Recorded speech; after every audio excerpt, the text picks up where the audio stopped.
You're listening to America's Web Radio on the AmericasBroadcastNetwork.com. Thank you for listening.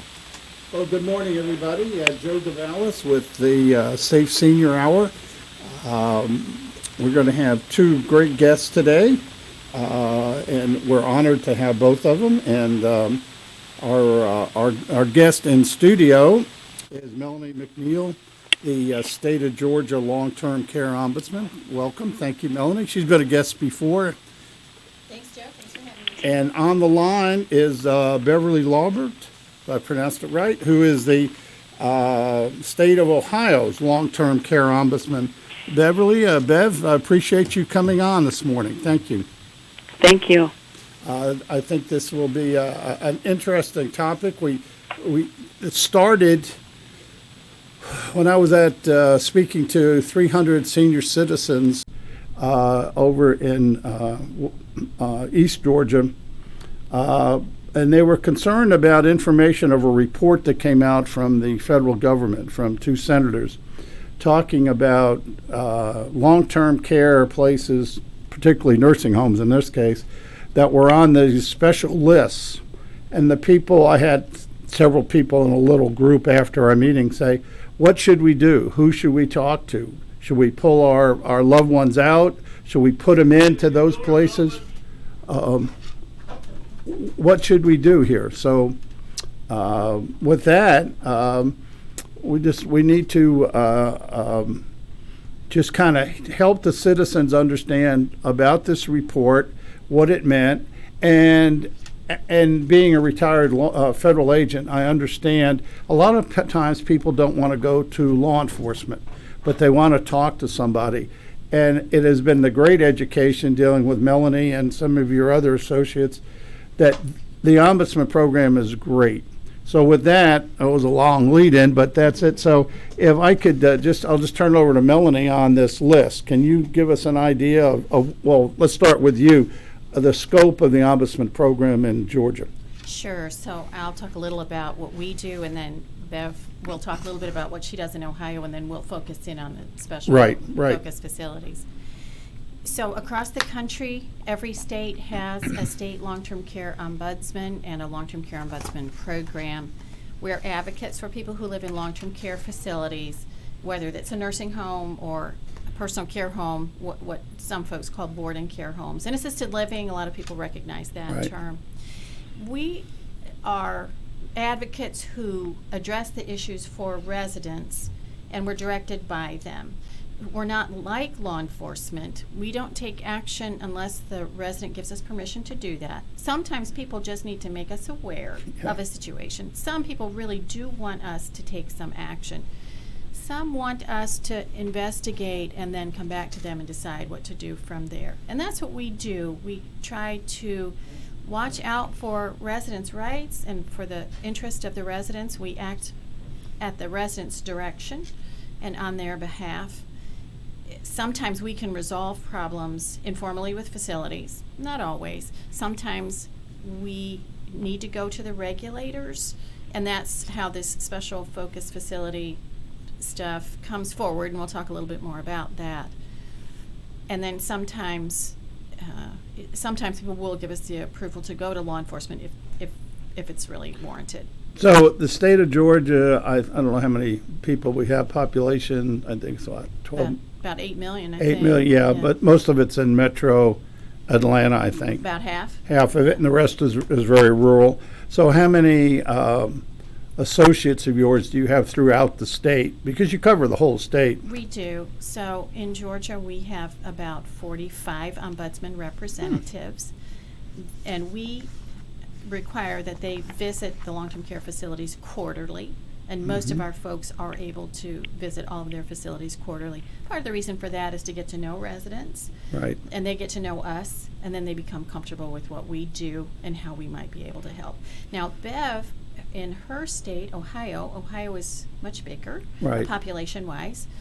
And so let me turn it over to Beth. Sure, that's right. Describe what happens in Ohio, how she's set up, and what they do. Bev, do you want to talk a little bit about the Ohio program? Sure. Ohio is a decentralized ombudsman office where we contract with local entities to provide ombudsman services. We designate them from the state office. We have about 75 paid ombudsmen right now and about 200 volunteers, but we're very excited that our General Assembly and Governor just worked on legislation to significantly increase our resources. So over the next couple of years, we hope to be adding about 20 positions in Ohio. So we'll have a much better ability to be present. We have, counting all types of long-term care facilities, we have well over 2,000 in Ohio, and we also have expanded our role in Ohio to also advocate for individuals receiving care and services in their homes or in the community, as well as consumers that have managed care plans. So we're beyond the facility advocacy in Ohio as well. But that special focus list is something that's a big priority of ours, and we've been trying to get that candidate list for a long time, so we're very happy that it's available now. Let me just try to clarify some issues for our listeners. Our listeners, as you know, this is a web radio program, so it goes all over the United States, but all over the world. Is this unique to both of you? Is this unique, an ombudsman program to the United States, or is this pretty much, if you know, is this common, for example, Canada, Europe, or Asia? So some other countries do have ombudsman, long-term care ombudsman. In fact, folks in Taiwan had a conference in November. They've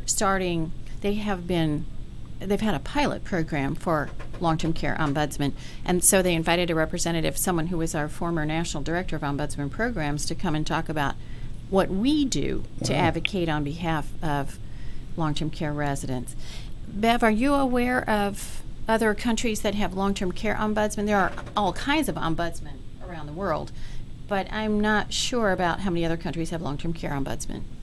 Right. I really think the United States, through the Federal Older Americans Act, has formalized the long-term care ombudsman over the years from the origins of the Older Americans Act starting in the 70s. We've had long-term care ombudsman, and the program has evolved from just being an ombudsman for nursing home residents to other types of facilities. And then states also, with additional funding, have the opportunity to expand and individualize their programs to meet the needs of their own state.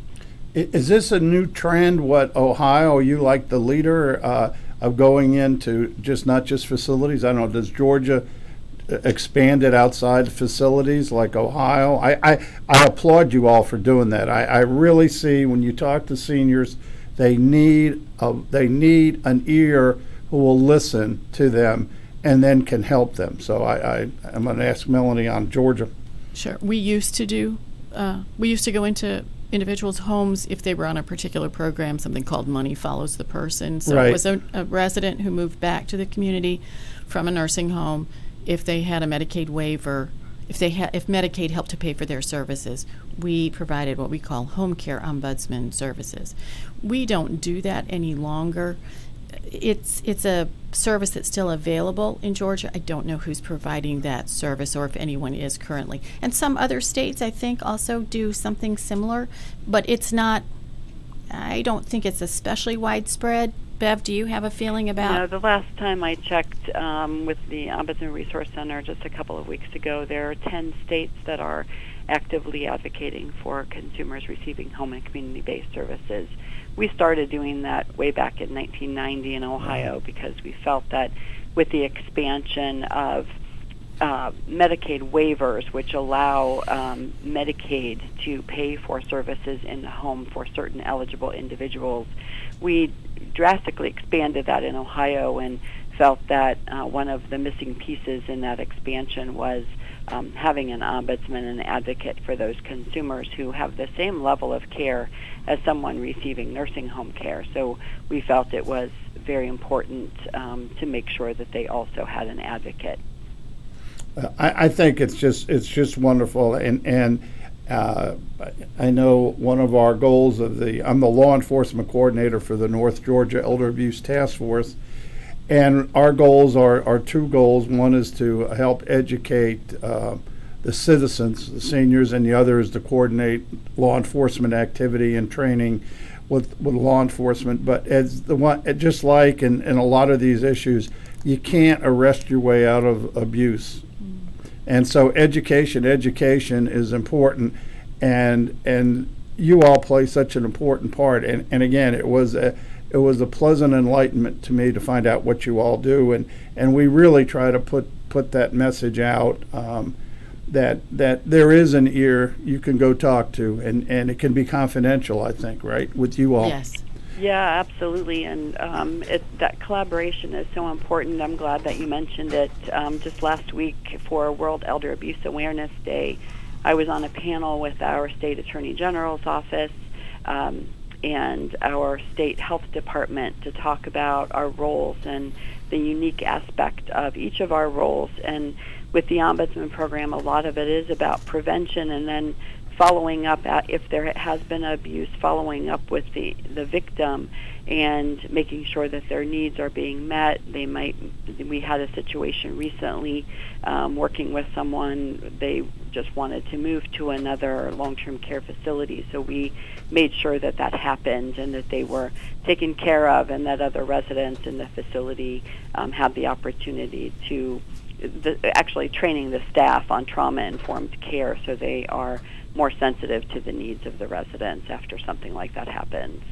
Well, I think that's great. And training, I do know there's some grants that are going through right now in Georgia applications to try to have training at every nursing home facility of the staff. I know our task force has met with various nursing homes and other entities and have conducted limited training, what to look for, and I'm sure the same things in Ohio, and that most of these people are mandated reporters, right?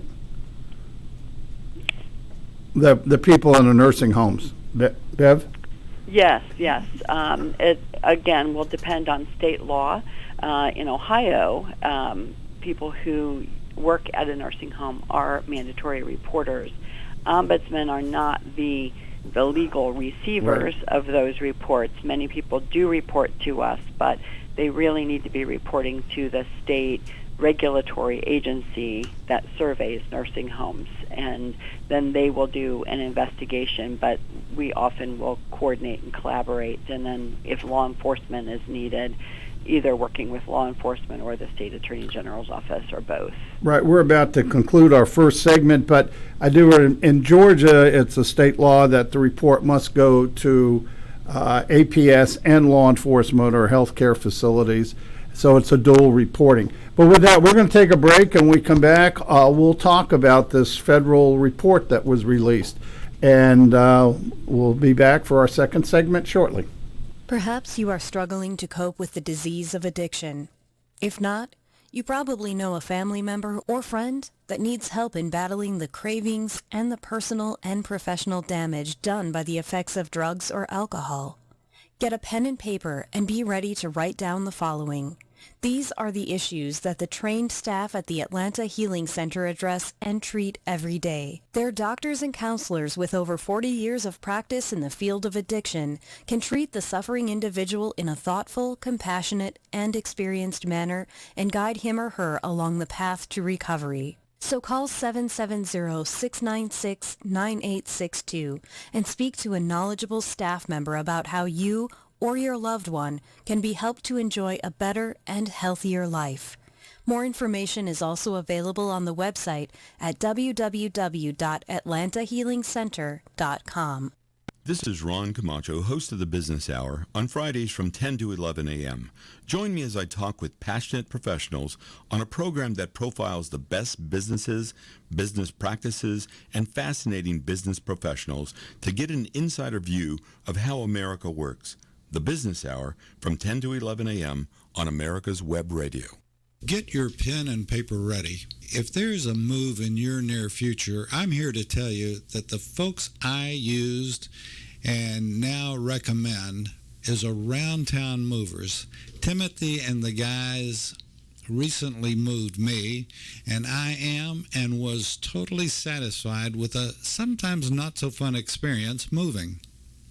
Call Timothy at 770-378-4708 and make it a good move and a good experience. Around Town Movers for that local or cross-country move. Timothy, Around Town Movers, in my opinion, are the best. That's Around Town Movers. Call them. You're listening to America's Web Radio on the AmericasBroadcastNetwork.com. Thank you for listening. Welcome back to segment number 2. This is Joe Gavalis with the Safe Senior Hour, and today we're very honored to have two guests. One is Beth Lambert, who is the long-term for the state of Ohio, the long-term care ombudsman, and the other is a former guest here is Melanie McNeil, who for the state of Georgia is the long-term care ombudsman for Georgia. And we appreciate you both being on. We talked about in the first segment just some general background of what the ombudsman program does and the scope in each state. And it's a little different. I mean, it'll be different based on state and regulations, and the size and the population of the long-term care facilities. We'd like to go, what started this whole reason for us dwelling on the long-term care issues was a report that was issued by two senators. One from, they're both from Pennsylvania. One was Republican, one was Democrat, but it was a long-term, dealing with long-term care issues. And we have a copy of the report, and you can go and online and ask for it for the people listening and read it. It's very extensive, has a lot of appendix to it with some very important information. So before we can go in to really talk about that, let's just talk about, with both Bev and Melanie, how the federal government rates nursing homes. They have a rating program. Do one of you want to address how that works, to the best of your knowledge? Sure. So when folks call us and ask about nursing homes in particular, we direct them to Medicare.gov, who at that website gives some indication of the quality of nursing homes, and they have a 5-star rating. We always tell people, even when you look at that and you make a choice, you should go to the facility and check it out yourselves. But it helps families narrow down, to some extent, what options they might have. Bev, do you want to make a comment about Medicare.gov and the 5-star rating? Yeah, there's varying perspectives on the 5-star rating system, but Centers for Medicare and Medicaid Services has continually tried to improve the data available. For example, there has always been criticism of the staffing data on there because it's self-reported by the nursing homes. But in the last year or so, CMS has started using payroll-based data. So it's real data from nursing homes. They have to submit their payroll information, and it really did change the ratings when it came in as actual data. So that's an example of how CMS is continually trying to improve that data, and despite the criticisms, it is at least consistent. So you can compare one facility against another.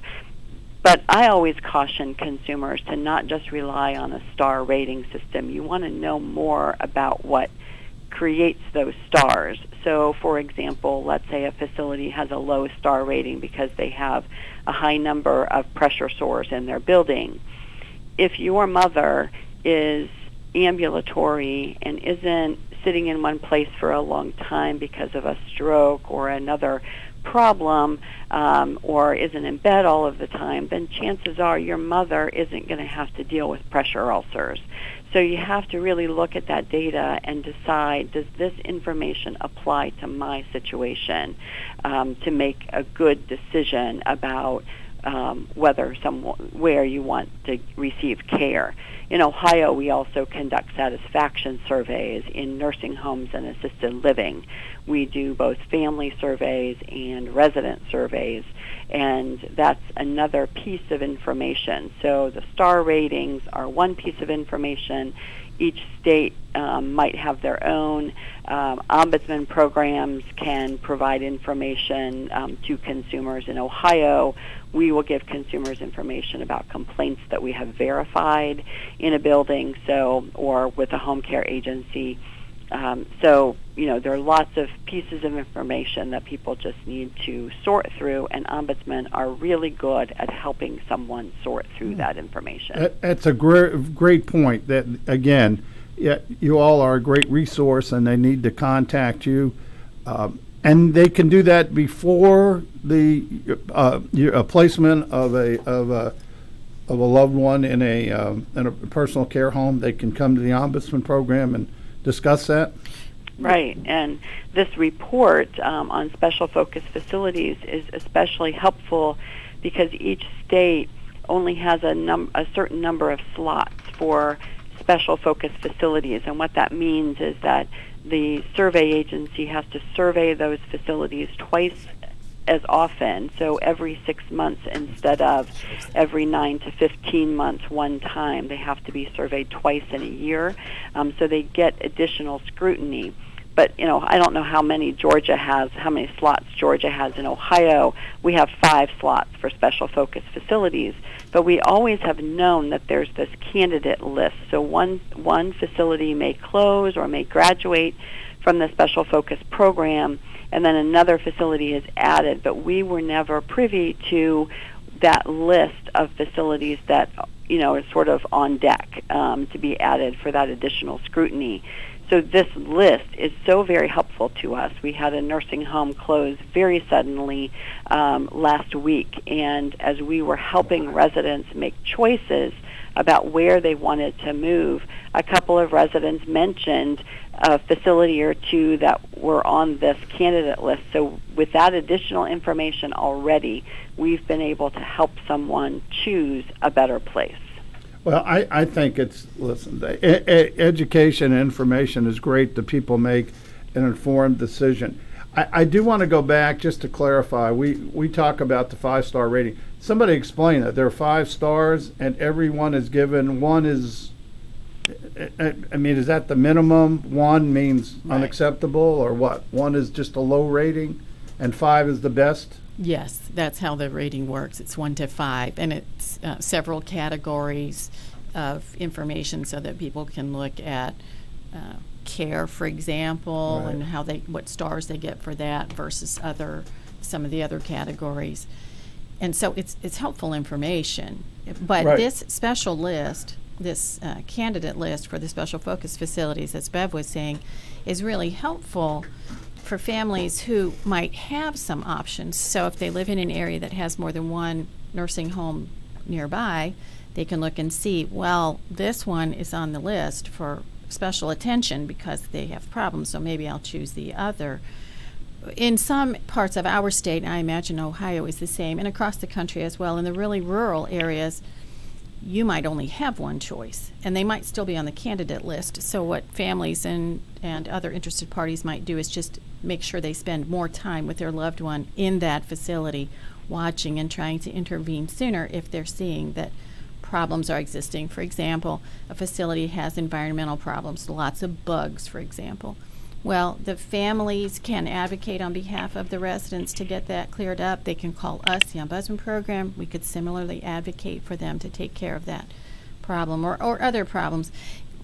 Even for those who aren't on the special focus list or even on the candidate list, we still recommend that families and others who are interested in a resident try and and spend some time in the facility. But if they're on the candidate list, you might want to spend even more. I guess the question to both Bev and Melanie, as your agency had access to this list before, was this this was always, did somebody in the state have it and just didn't get to you all, or was it always a federal document? I don't know how the bureaucracy works in the federal system, but yeah, it's a federal list, and the Centers for Medicare and Medicaid Services and the State Survey Agency make the selection of special focus facilities together out from the candidate list. So the candidate list is the pool. We have asked for the list before, but CMS would not release it. It said it was confidential just for the survey agency. So we're very happy to be able to have it now. Well, I think it just what you all just said. For the consumer, this is great, and you all have access to it to help them interpret this. I think this really has worked out just great, and my hat's off to those senators who released this. And having been a bureaucrat in the government for 30 years, I don't know how the bureaucrats liked it, but I thought, listen, we need to help people, and that's what this is all about. Now, on this list, just to make clear, there are two different categories, right? Because we're going to go into more details about this in the next segment. So can you again, what the two categories are, Bev or Melanie, what they mean? Sure. So those that are designated as special focus facilities are getting the extra attention that Bev was describing. So more surveys, 2 surveys a year. Where those that are candidates are those that would meet the criteria to be a special focus facility, but the government has only limited resources. And so I believe in Georgia, I think this is true across the country, a state has 5 slots. Right. And that has more to do with whether the Centers for Medicare and Medicaid Services and the survey agencies in the state could actually do what they should for special focus facilities. Is that your understanding, Bev? Yeah, each state has its own number of slots. So when the program began, Ohio had 9, and then there was a recession, and there was a moratorium placed on selection of special focus facilities. And then when it came back, Ohio was given 5 slots. So I'm not sure how they determine how many slots each state has, but I mean, looking at the list, it looks like Georgia only has 1 special focus facility, but I think it was 9 candidates. Ohio has 5 special focus facilities, and I think there were 18 additional candidates. The list was not the most current, so it shows one facility on the special focus list that graduated in Ohio, but and then we recently had one close, and so a new one. So the list changes, and it's posted new every month. Now we're going to be looking for this candidate list as well, but each state has its own number of slots. Well, I do. I think it's significant, and I'm glad you all addressed that. With that, we're going to end the second segment, and we will be back, and we're going to go into some examples. The report talked about what was found. So with that, we'll end the second segment of the Safe Senior Hour. The disease of addiction is a life-altering challenge, not just for the person suffering its effects, but also for the family and friends who support and love the one caught in its grasp. What should be the course of treatment? Who is the best person to render treatment? And what is the best place to go for the care that is needed? We know that you want answers to these and many more questions. Call 770-696-9862 and speak to a representative of the Atlanta Healing Center. They can tailor a program specifically designed to address the needs of the person suffering with an addiction, or give you guidance as to where that help may be found. Information is the key, and the trained staff at AHC is here to assist. If you wish, you can also get more information on the website located at www.atlantahealingcenter.com. Whether cruising the strip in a 57 Chevy or taking the family on a vacation in a 71 Oldsmobile Vista Cruiser, you need to tune in to Classic Cars with Steve Ronaldo and Jim Weber every Saturday from 8 to 9 a.m. on americaswebradio.com. 45 years of experience is behind the most trusted name in auto transportation. Passport Transport, the first and finest today. That's why Passport Transport is the preferred auto transport for major auto manufacturers, concours, museums, tours, and collectors, and should be your choice from across the state to across the country. When you have the need, go to PassportTransport.com and enjoy the peace of mind referenced experience will give you. Passport Transport. You're listening to America's Web Radio on the AmericasBroadcastNetwork.com. Thank you for listening. Well, welcome back to the third segment of the Safe Senior Hour. Remember, and we tell everybody every week, elder abuse doesn't report itself. You have to, if you think of any situation out there that bothers you, please report it. And we identify elder abuse in our organization as physical, financial, and institutional abuse. And today we're talking about institutional abuse. And we're very honored to have two guests. One, Beverly Lambert, who's the long-term care ombudsman for the state of Ohio, and Melanie McNeil, who's the long-term care ombudsman for the state of Georgia. And we've been talking about the study that was released concerning nursing homes that have some, that the government has said have some special issues that need to be looked at even further than the normal nursing home. So with that, we've already talked about that list, and the list just came out, and I hope it'll be made available every month or whatever it is for the other governmental agencies, so we all can work together. But on the list, there was an Appendix A that the senators sent out, and they gave some examples of neglect and abuse among the SFS, which stands for Special Focus Facility. And some areas. So I'm going to have both Bev and Melanie. I'm going to read it so the listeners can understand. And they don't name the facility, but they name the state. And just give your comments whether you've all seen this from an ombudsman point of view or what your thoughts are. The first one is in Georgia, and a resident was able to climb out her window and escape. The same resident was found on train tracks with a train approaching. Melanie, any thoughts?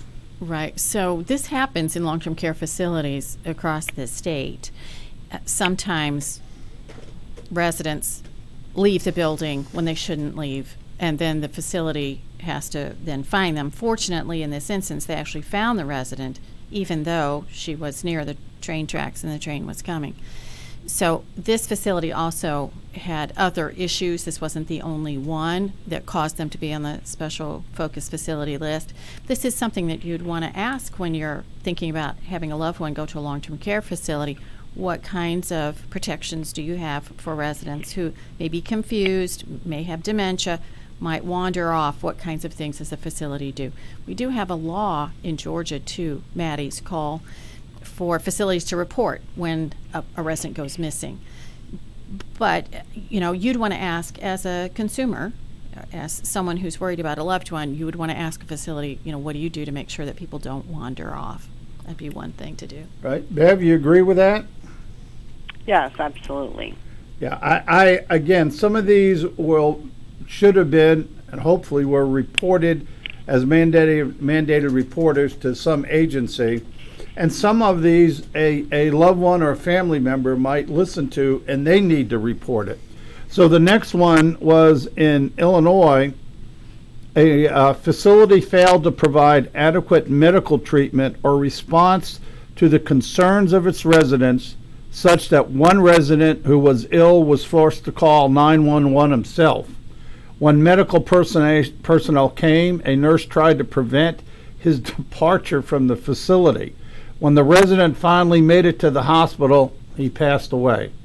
According to the physicians at the hospital, this resident may have survived had he received treatment sooner.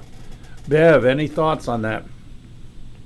Yeah, I mean, obviously that's a problem. We had something very similar happen in Ohio where a resident called 911 and a nurse got on the phone and said, "No, it's fine. He always does this. You don't need to come."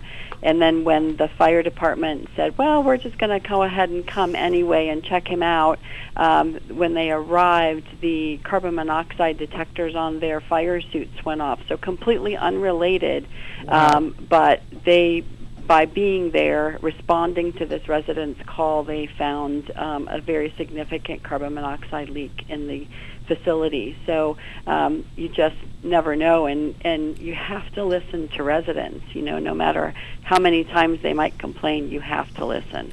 That is a great point, and I think if a loved one's out there, and Melanie, I could see somebody in a nursing home telling a loved one this is what happened, and it's kind of an unbelievable story, but it happens, and so that has to be reported by the, if the loved one hears this, they need to tell somebody, and you all are somebody they can tell in confidence, correct?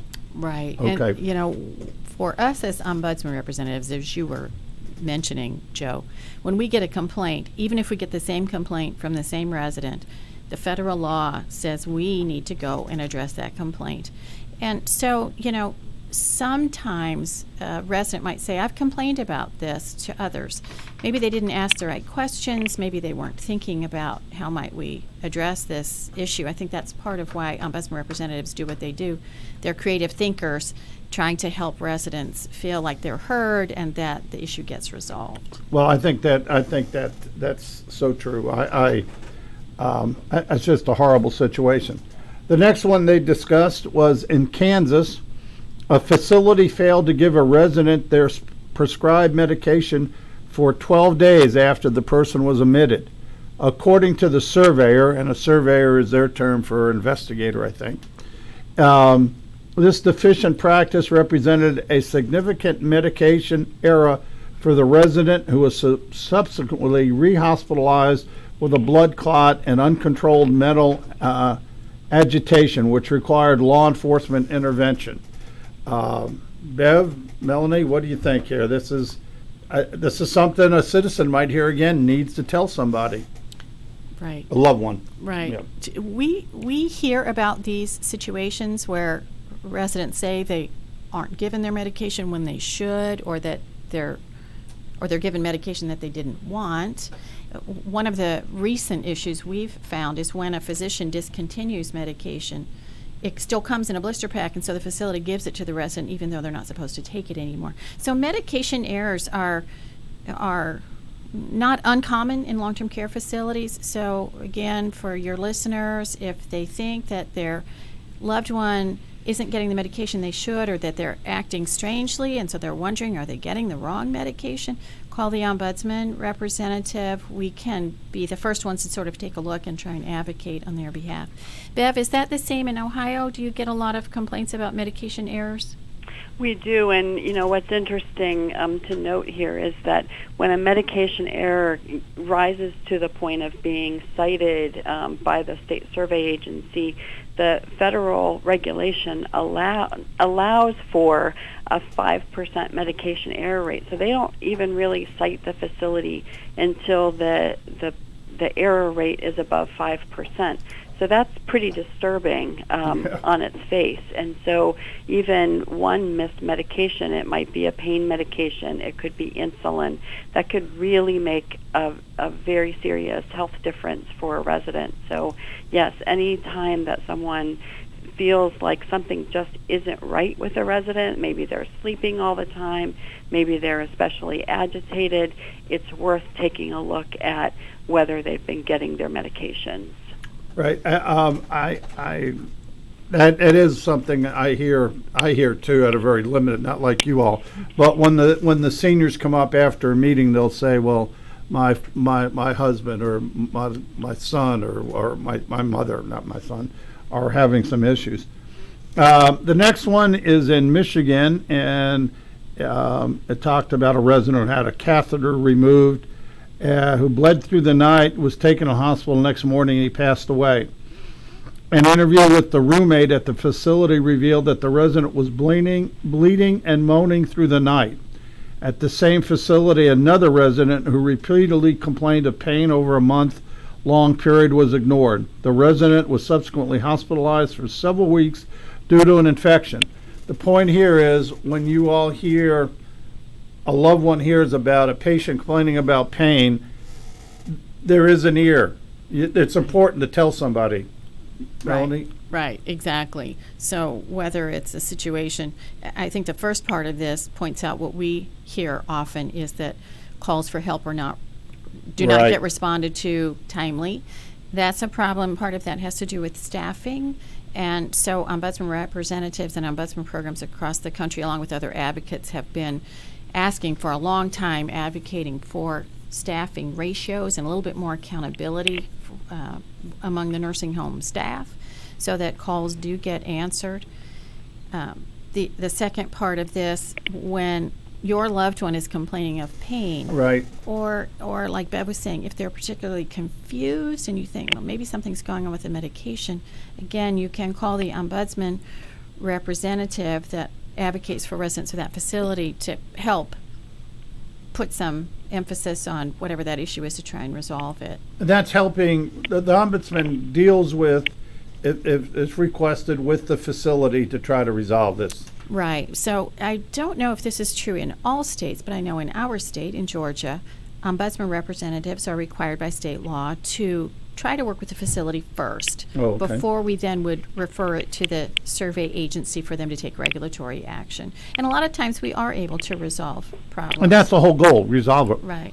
Bev, is that pretty much your understanding? Yeah, we don't have any hard and fast rule about that. We do ask our ombudsman to do an investigation, and then we have more information we can give the survey agency should we decide to make a referral. But sometimes consumers call us and they just want regulatory action, and so we will help them get that from the survey agency. So it all sort of depends on what the individual situation is. Well, that's I think that's the reason why you guys are there to help. Our next one, and I'll let Bev handle this since it's in Ohio. A facility failed to assess the residents' nutritional status such that the surveyors identified 14 residents who had lost weight in the last 30 days. One resident's weight loss was so severe that the person lost 33 pounds in 31 days, became lethargic, and was hospitalized for malnutrition. Yes, so that facility was a special focus facility. It lost its Medicare and Medicaid certification just last week. It was given plenty of notice, plenty of opportunity to correct the deficiencies, but they failed to correct their deficiencies, and so I can't remember the exact date, something like it was about May 21st or May 20th was when they were terminated, and then we had 30 days to help residents find new homes. So they lost their Medicare and Medicaid certification and will be closing, and the state has proposed to revoke their license to operate as well. This was one of many problems at that nursing home, and unfortunately, each time the health department went back to verify whether they had corrected deficiencies, they found more problems and different problems. So that facility lost its certification. And our hope is that with these special focus facilities and additional scrutiny, that they actually graduate, which is the ultimate goal of that program. They get the extra scrutiny. They have to really focus more heavily on improving quality, and then they can move to the improving list and then eventually graduate, and that's always our goal. But in this case, this facility called Uptown Westerville ended up losing its certification. Well, as you can see, it's more than just one thing, and I think that's great in the cooperative venture that you worked on. Well, we're about to end our third segment, and we'll be back. We have couple more of these situations, and then we'll wrap it up. So with that, we'll end the third segment of the Safe Senior Hour. Perhaps you are struggling to cope with the disease of addiction. If not, you probably know a family member or friend that needs help in battling the cravings and the personal and professional damage done by the effects of drugs or alcohol. Get a pen and paper and be ready to write down the following. These are the issues that the trained staff at the Atlanta Healing Center address and treat every day. Their doctors and counselors with over 40 years of practice in the field of addiction can treat the suffering individual in a thoughtful, compassionate, and experienced manner and guide him or her along the path to recovery. So call 770-696-9862 and speak to a knowledgeable staff member about how you or your loved one can be helped to enjoy a better and healthier life. More information is also available on the website at www.atlantahealingcenter.com. This is Ron Camacho, host of the Business Hour, on Fridays from 10 to 11 a.m. Join me as I talk with passionate professionals on a program that profiles the best businesses, business practices, and fascinating business professionals to get an insider view of how America works. Hello, I'm Dr. Mike Karuchak. Have you ever wondered what doctors talk about amongst themselves? If you do, join us on the Doctor's Lounge and hear the doctors' conversations amongst themselves.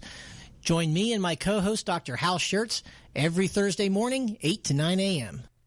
You're listening to America's Web Radio on the AmericasBroadcastNetwork.com. Thank you for listening. Well, welcome back to our final segment here of the Safe Senior Hour. Again, remember, elder abuse does not report itself, and we're here honored with the state of Ohio's long-term care ombudsman, Beverly Lambert, and Melanie McNeil, the state of Georgia long-term care ombudsman. And we're going over this newly released list and its ramifications from the federal government. Well, it's from two senators in Pennsylvania talking about nursing homes that might have some significant issues.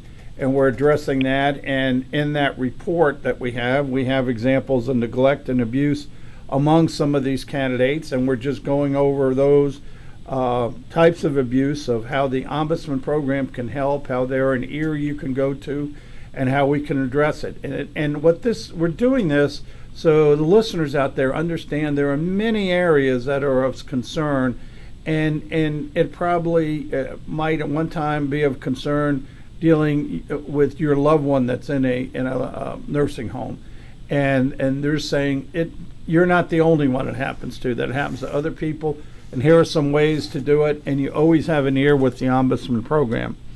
So with that, we've got a few more of these examples, but it points out various significant things that happen or can happen in nursing facilities. In Delaware, a facility failed to properly investigate allegations of sexual assault against a member of staff, which resulted in the victim not being referred to the hospital for examination until 2 days after the incident. Additionally, the facility allowed the alleged perpetrator of the abuse to continue working during the investigation with access to the victim.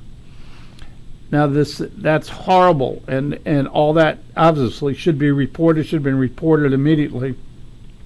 But as of May 29th, this facility had staffing and quality ratings of 5 stars, and this goes back to the rating system we talked about. So I'll turn it over to, Melanie, do you have any thoughts on this matter and the allegations? Well, we do know that the 5-star rating is not something that changes from day to day, and so it's not surprising that there might be a delay in a change in the quality ratings as it relates to this issue. If we were made aware, if the Ombudsman program were made aware, and we were given permission to report the sexual assault allegation, we would have done that right away.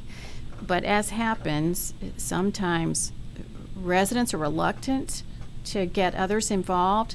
They, count on the people who are the staff to protect them. And so this resident reporting to another staff person probably thought that would help remedy the situation.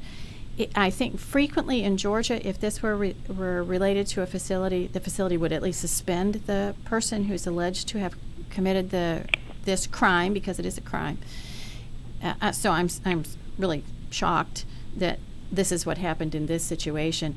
Bev, what do you think in Ohio? Would the allegation result in suspension of a staff person? I'm sorry, Melanie, would it result in what? Suspension of the staff person while the investigation were ongoing?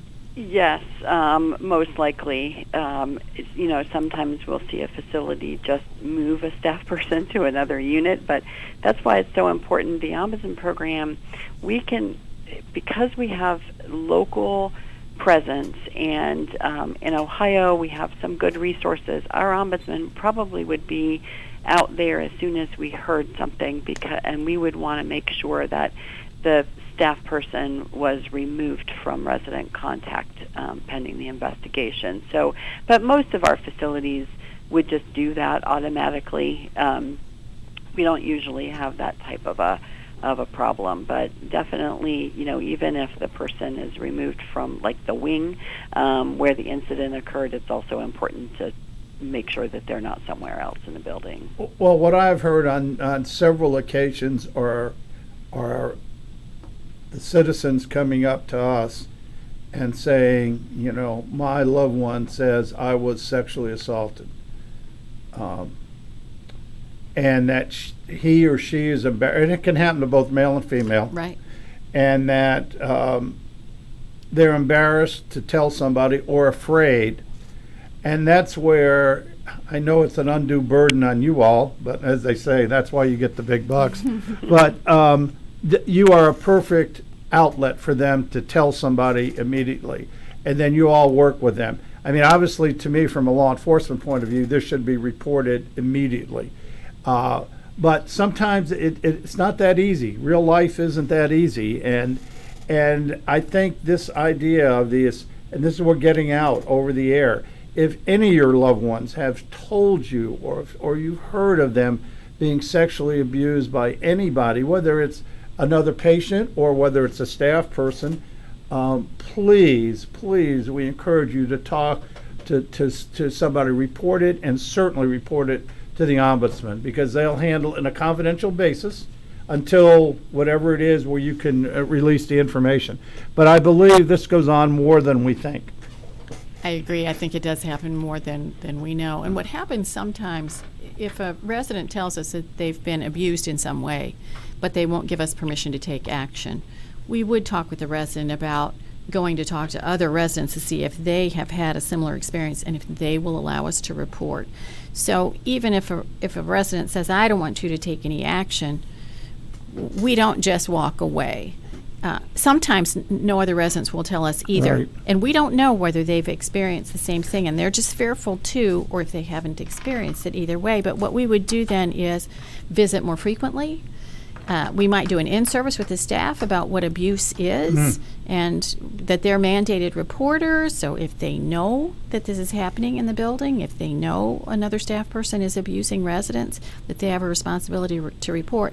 So we can do some things even if that one resident says, I don't want you telling anybody. I'm familiar with, from my law enforcement coordination position, I know of situations not only here, but I believe in Tennessee and other states, they've had a rash of staff people using their phones. Your phones now are movie cameras and regular cameras, and of taking photos, and a lot of times of maybe a sexual thing or something of the patient, and those are that need to be reported. This is not it's not a free-for-all where they can just do this, and because then they put it on the internet or they'll pass it among each other and everybody laughs and makes fun. These aren't laughing matters.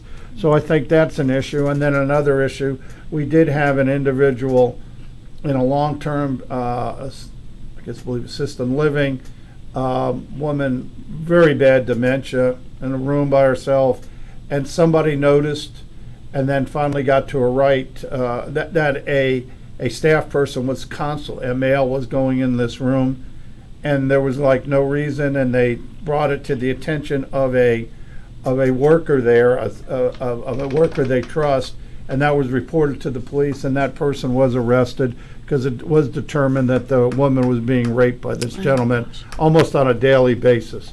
So, but it started with somebody senses something's wrong, and thank God there were cameras in the hallways showing this individual going in every day.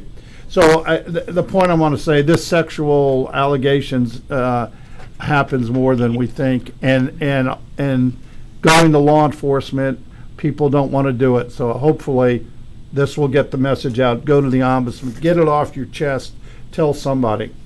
So we're down to, I've got another one that's very pertinent, and it's not just because it's a great place to go, Hawaii, but in Hawaii, a facility failed to correct an insect infestation, such as there were cockroaches and ants near the residence, on countertops, and crawling on medical charts. As of May 29th, this facility had an overall rating of 2 stars with a quality rating of 5 stars. What does all of that mean? Beth, do you want to comment? Yeah, I mean, the star rating is made up of a number of different factors that Melanie referred to earlier. There's a rating for staffing, there's a rating for quality measures that are derived from assessments of residents, and then there's a rating derived from their survey history, their regulatory compliance history. So you might have a facility with 4 stars in staffing, 2 stars in quality measures, and a star for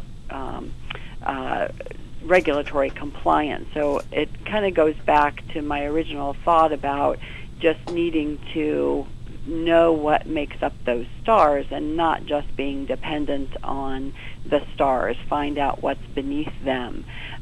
So yeah, it's the infestation example. I mean, it happens, and we get complaints about that, and we go in, and the facility will say, well, we have an exterminator, and they'll show us the receipt, and sometimes we just have to say, well, what you're doing isn't working, so Right. You've got to figure out another way to solve this problem. Very true. They have the situation here in Atlanta. There's a civil suit being filed against I believe, assisted living. No, it was a nursing home, I think, where they the loved ones came in and saw all these ants all over the body of their loved ones, and then apparently the person came in and just brushed them off, and they came back and they were there the next day. So they just said, this is